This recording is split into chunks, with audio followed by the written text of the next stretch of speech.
Indian passenger car மார்க்கெட்ல கிட்டத்தட்ட 3,50,000 கார்கள் கடந்த மாதம் விற்பனையாயிருக்கு. கடந்த வருடம் இதே சமயத்தை கம்பேர் பண்ணும்போது பெரிய வளர்ச்சியும் இல்ல, வீழ்ச்சியும் இல்ல. இன்ஃபேக்ட் 1.1% கம்மியா விற்பனை சந்திச்சிருக்கு. இதுல எந்தெந்த கார் நிறுவனங்கள் எவ்வளவு கார்ஸை விற்பனை செஞ்சிருக்காங்க, ரேங்கிங்ஸ்ல அவங்க பிடிச்சிருக்கிற இடங்கள் என்ன அப்படிங்கிற கம்ப்ளீட் டீடைல்ஸை இந்த வீடியோல பார்த்துடலாம். 14வது இடத்தை பிடிச்சிருக்கிறது ஜீப் நிறுவனம். கடந்த மாதம் வெறும் 276 கார்கள் தான் விற்பனை செஞ்சிருக்காங்க. கடந்த வருடம் இதே சமயத்தில் 344 கார்கள் விற்பனை செஞ்சிருந்தாங்க. கிட்டத்தட்ட 20% வீழ்ச்சி சந்திச்சிருக்கு ஜீப் நிறுவனம். 13வது இடத்தை சிட்ரோயின் நிறுவனம் பிடிச்சிருக்காங்க. அவங்களும் வெறும் 333 கார்கள் தான் விற்பனை செஞ்சிருக்காங்க. கடந்த வருடம் இதே சமயத்தில் 515 கார்களை விற்பனை செஞ்சிருந்தாங்க. கிட்டத்தட்ட 35% வீழ்ச்சி சந்திச்சிருக்காங்க சிட்ரோயின் நிறுவனம். 12வது இடத்துல நிசான் நிறுவனம் இருக்கு. 1354 கார்கள் விற்பனை செஞ்சிருக்காங்க. நிசான் நிறுவனத்தோட மேக்னைட் 2000 கார்கள் அப்படிங்கிற நம்பர்ஸை இதுவரைக்கும் தொடர்ந்து தக்க வச்சுட்டு இருந்தாங்க. பட் கடந்த மாதம் வெறும் 1354 கார்கள் தான் விற்பனை செஞ்சிருக்காங்க. கடந்த வருடம் இதே சமயத்தில் 2211 கார்களை விற்பனை செஞ்சிருந்தாங்க. கிட்டத்தட்ட 37% வீழ்ச்சி சந்திச்சிருக்கு நிசான் நிறுவனம்.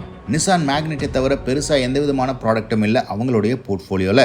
கூடிய விரைவில் அவங்களுடைய அப்டேட் பண்ணப்பட்ட கார்ஸை லான்ச் பண்ணால் மட்டுமே இந்தியன் மார்க்கெட்டில் சஸ்டெயின் பண்ண முடியும்.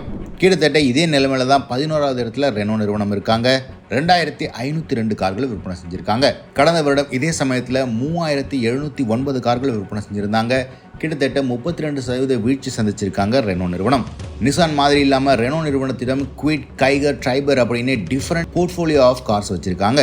இருந்தாலுமே அவங்களால வெறும் 2500 கார்கள் மட்டுமே விற்பனை செய்ய முடியுது. 10வது இடத்தை பிடிச்சிருக்கிறது Volkswagen நிறுவனம். 2848 கார்களை விற்பனை செஞ்சிருக்காங்க. இதுல majority of the volume Volkswagen Virtus கார்லேருந்து வருது. மற்ற எஸ்யூவிக்கள் பெருசாக கான்ட்ரிபியூட் பண்ணல. ரீசெண்டாக Volkswagen Golf மற்றும் Tiguan R-Line போன்ற பிரீமியம் கார்ஸை இன்ட்ரடியூஸ் பண்றாங்க. இதன் காரணமாகவும் பெரிய சேல்ஸ் வால்யூமை எதிர்பார்க்க முடியாது. கடந்த வருடத்தை கம்பேர் பண்ணும்போது 13% வீழ்ச்சி சந்திச்சிருக்காங்க Volkswagen நிறுவனம். 9வது இடத்தை பிடிச்சிருக்கிறது ஹோண்டா நிறுவனம். 3950 கார்களை விற்பனை செஞ்சிருக்காங்க. ஹோண்டா அமேஸ், ஹோண்டா எலிவேட் மற்றும் சிட்டி அப்படின்னு 3 போர்ட்ஃபோலியோவில் கார்கள் வச்சிருந்தாலும் சேல்ஸ் வால்யூமில் தொடர்ந்து டிக்ளைனிங் ட்ரெண்ட்லேயே இருக்கு ஹோண்டா மோட்டார்ஸ். கடந்த வருடம் இதே சமயத்தில் 4822 கார்களை விற்பனை செஞ்சிருந்தாங்க. கிட்டத்தட்ட 18% வீழ்ச்சி சந்திச்சிருக்காங்க ஹோண்டா நிறுவனம். 8வது இடத்தை பிடிச்சிருக்கிறது எம்ஜி நிறுவனம்.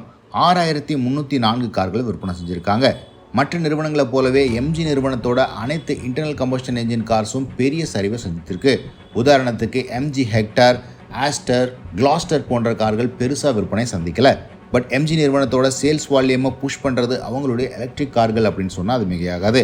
குறிப்பாக வின்சர் ஈவி மேசிவான சக்ஸஸில் விற்பனை ஆகிட்டு இருக்கு. வின்சர் ஈவி ப்ரோவும் அதிக வரவேற்பு பெற்றிருக்கு.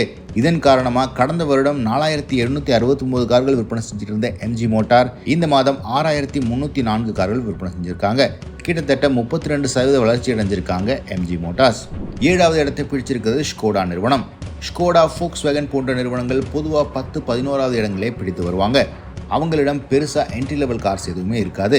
பட் ஸ்கோடா கைலாக்கை லான்ச் பண்ண பிறகு மாஸ் மார்க்கெட்டுக்கு தேவையான ஒரு சப்-4 மீட்டர் காம்பேக்ட் எஸ்யூவியை லான்ச் பண்ணாங்க. இதன் காரணமாக 6740 கார்களை கடந்த மாதம் விற்பனை செஞ்சுருக்காங்க.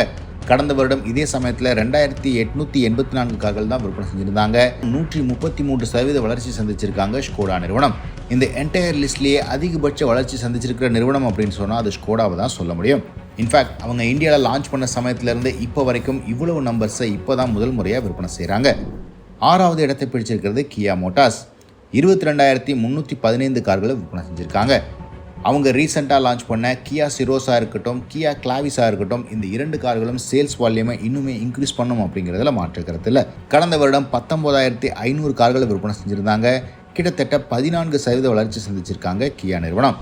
5வது இடத்தை பிடிச்சிருக்கிறது டொயோட்டா மோட்டார்ஸ். 29,280 கார்களை விற்பனை செஞ்சுருக்காங்க.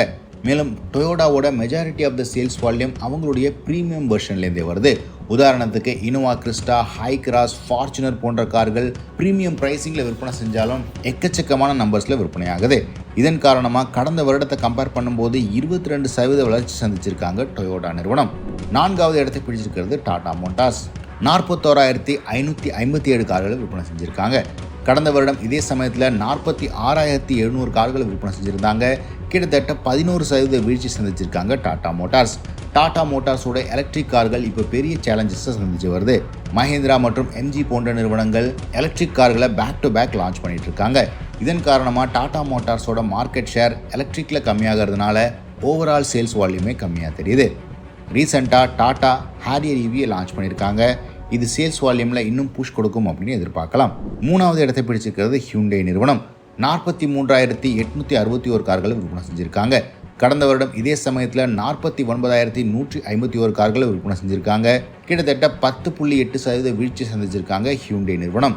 இன்னைக்கு தேதியில் ஒரு கம்பெனி growth மட்டுமே ப்ரொஜெக்ட் பண்ணணும் அப்படின்னா எலக்ட்ரிக் கார்களை இன்க்ளூட் பண்ண வேண்டியது ரொம்ப அவசியமான விஷயமா இருக்கு.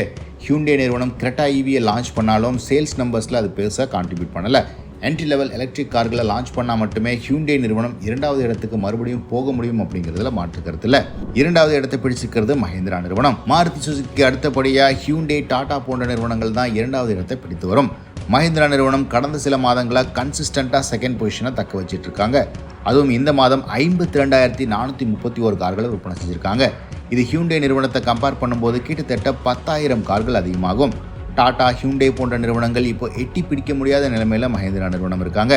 கடந்த வருடம் இதே சமயத்தில் 43,218 கார்கள் தான் விற்பனை செஞ்சுருந்தாங்க.